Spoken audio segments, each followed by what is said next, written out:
You're literally working with wires and you're trying to get them to sit in a shape on a piece of fabric. Like, it's not easy, and I think it's just giving yourself that permission just to enjoy the actual making process and not think, like, it's not actually being made for the coronation, you're okay. Do you know what I mean? But is it? Yeah. You never know.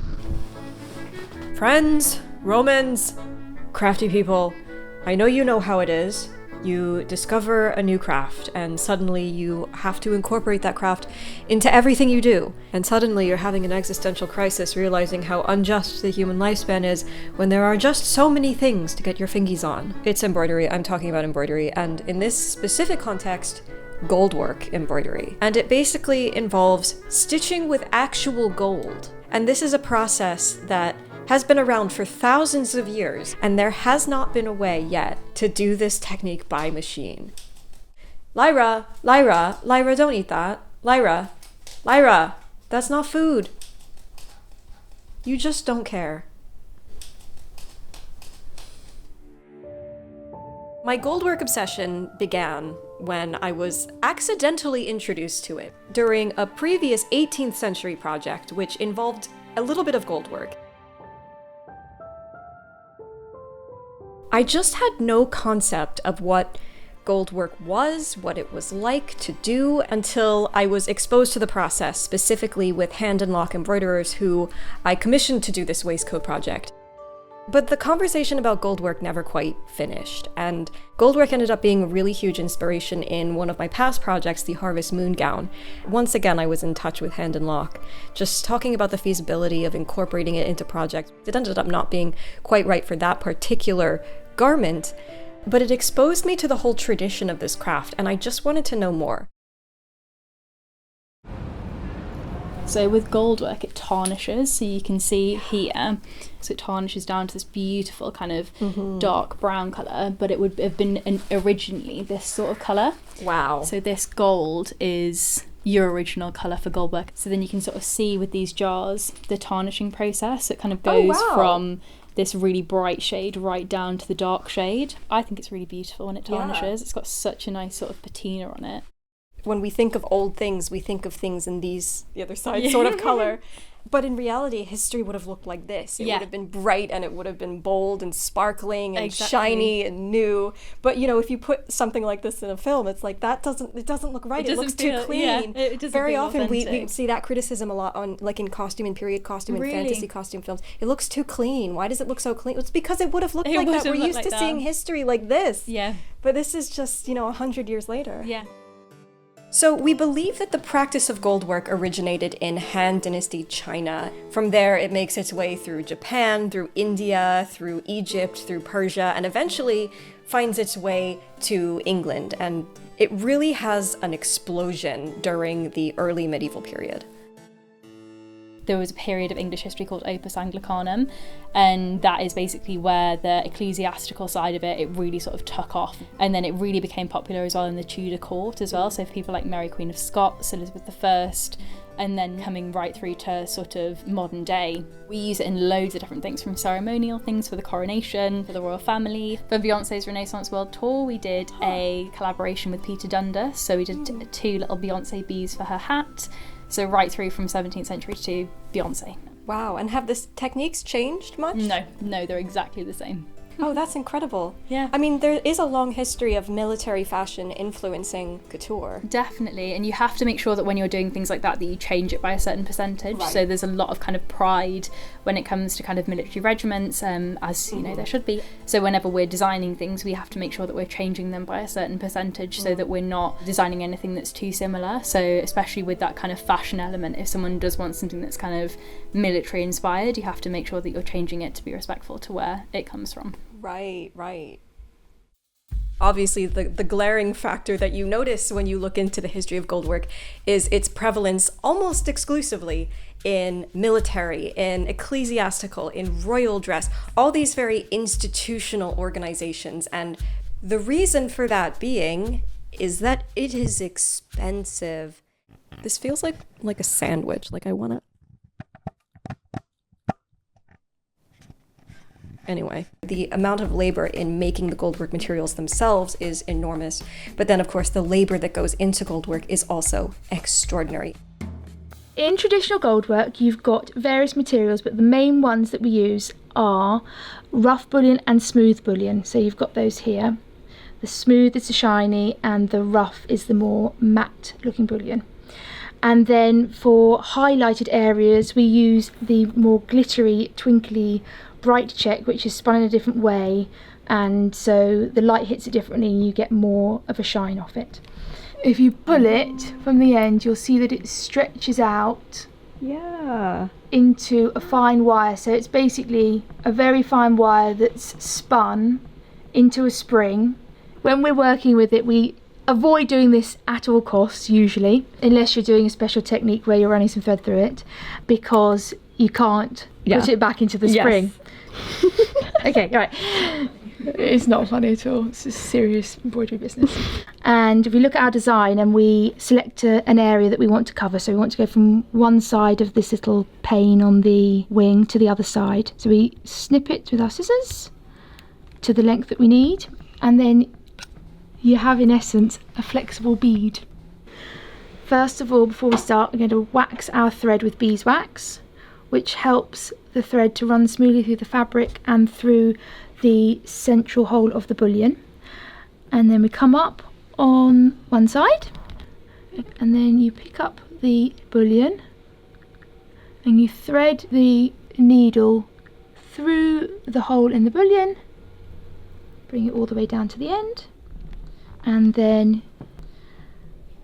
you put your needle through on the other side, and then you pull it down gently and it will cover the area that you want to cover. And scene.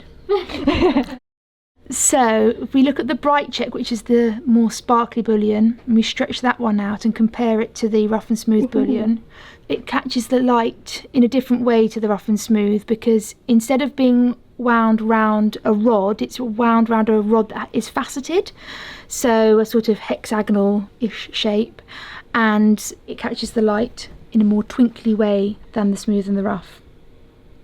Wow. Yeah. Chipping is a great way to fill space in a design, and you do it by cutting very small lengths, about 2 millimeters, of the bright check. So you come up with the needle anywhere within the shape, and you start laying them down in random directions, but keeping it very densely packed so that you can't see any of the fabric coming through between the bullion. That will end up with a fully filled shape with a lovely texture, particularly with the sparkly bright check. The other important material that we use in traditional goldwork is purl. So this is very similar to the bullions that we've had a look at, but it's a thicker and heavier weight wire, and it's used to edge shapes. So you can see here on the dragonfly, it creates the border for the wings and each pane within the wing. You do all of the purl first, and then you can work into it with the bullions or whatever you're working on afterwards. You can come up with your needle, not waxed, and then you're coming down just on the other side of the wire, so it's almost in the same place, and you're basically couching it down.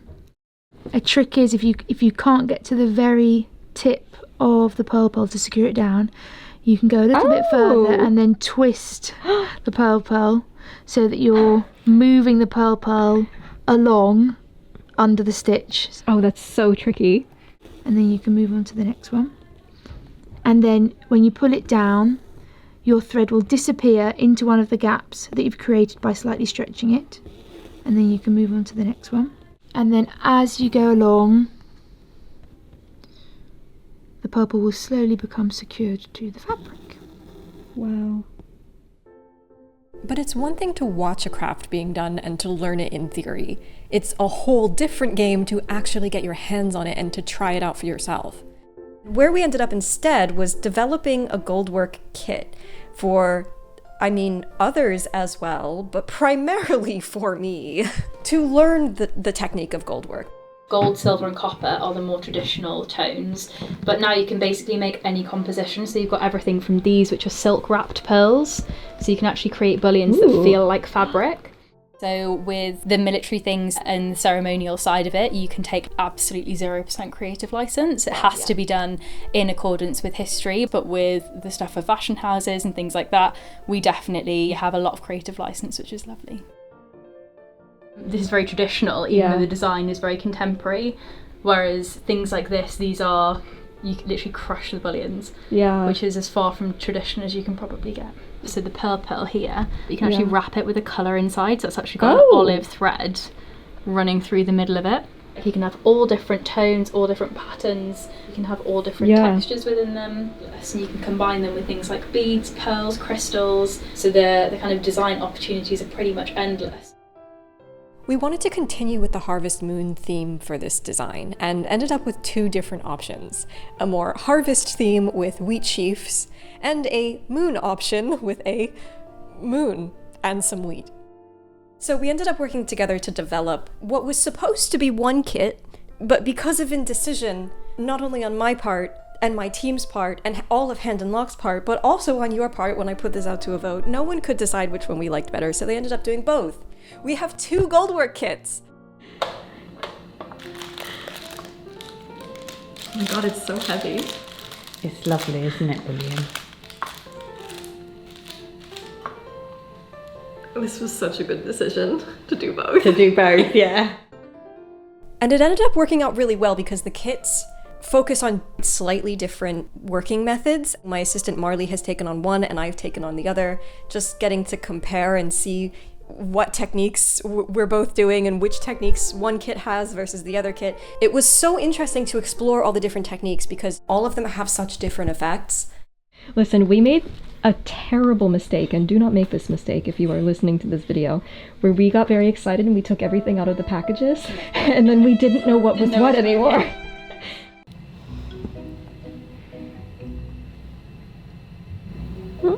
No. Come back.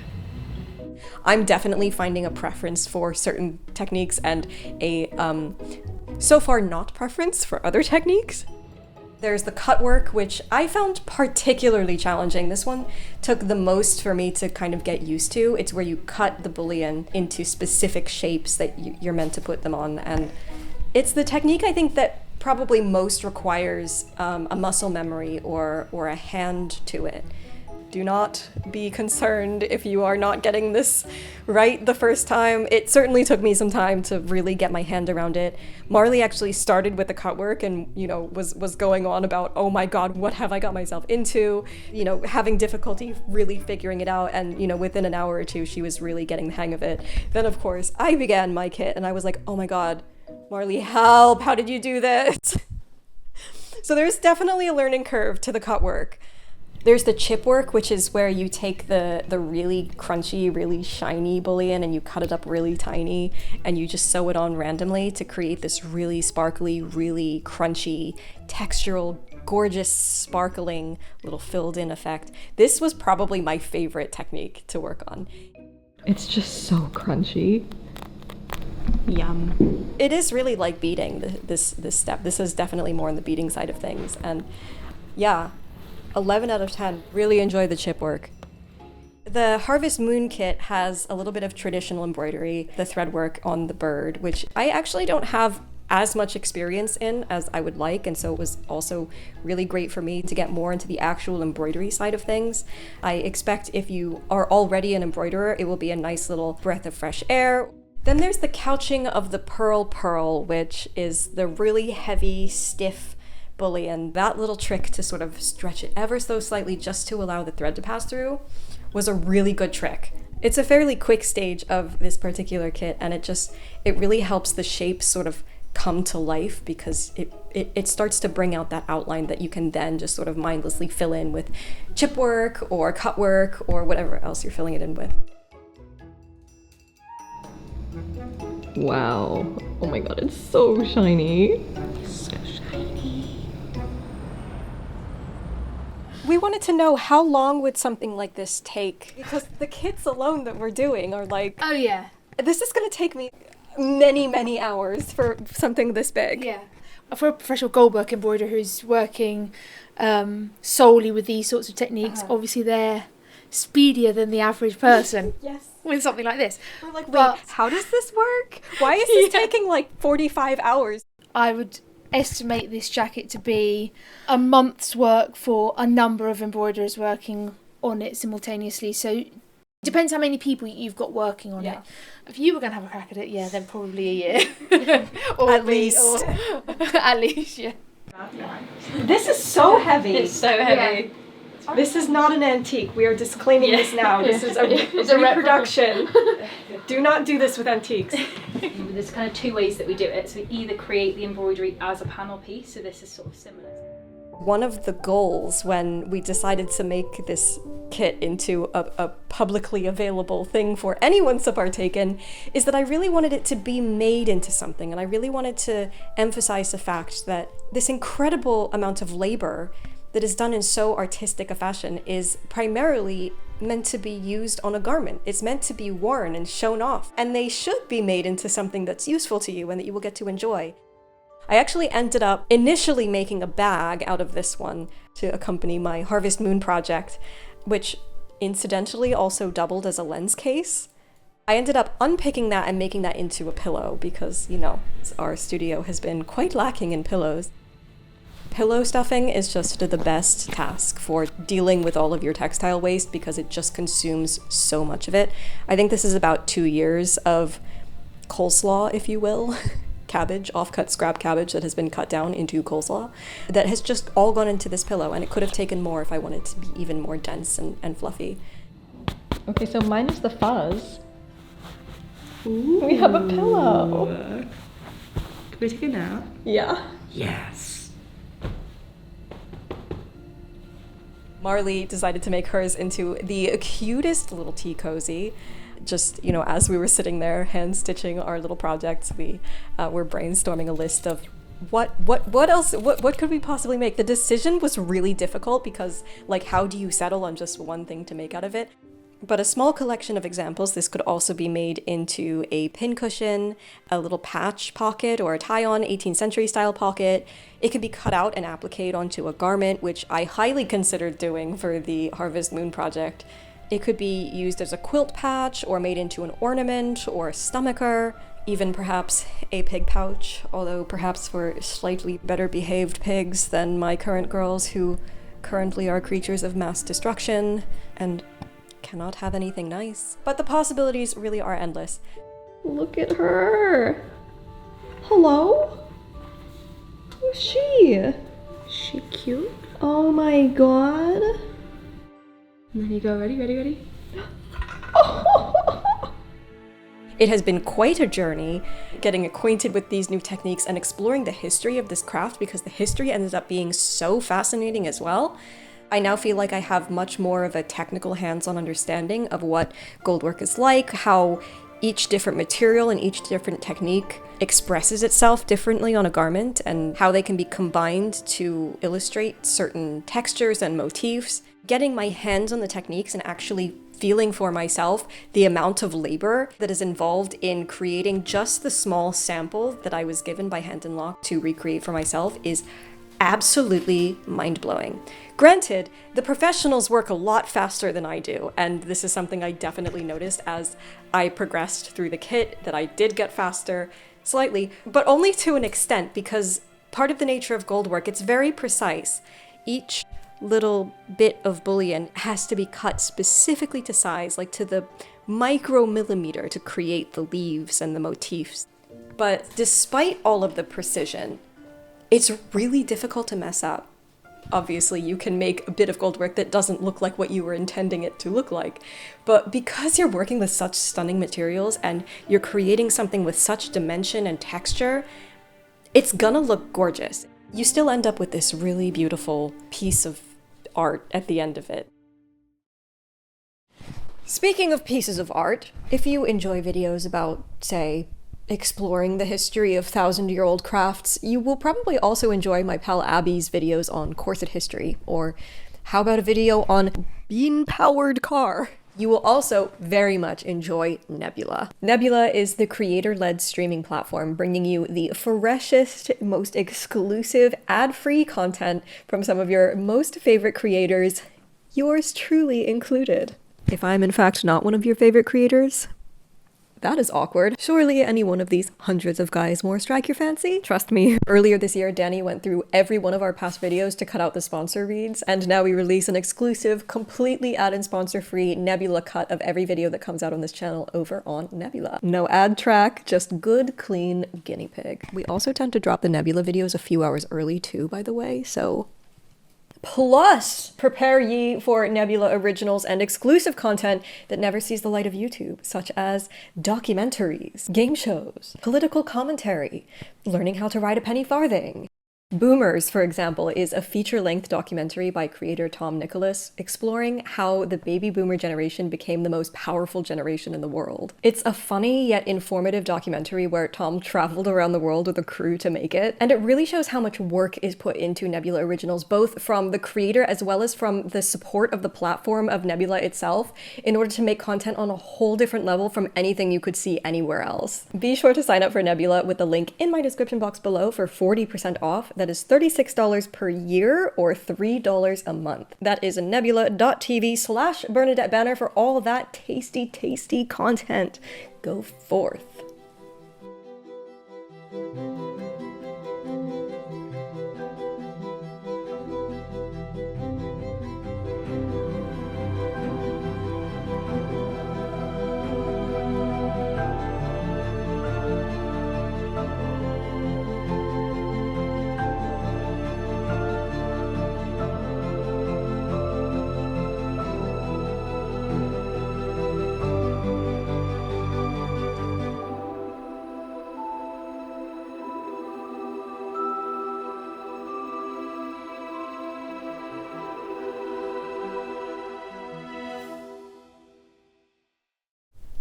Incidentally, the outfit is merely coincidence. I'm actually about to leave for a bardcore rave.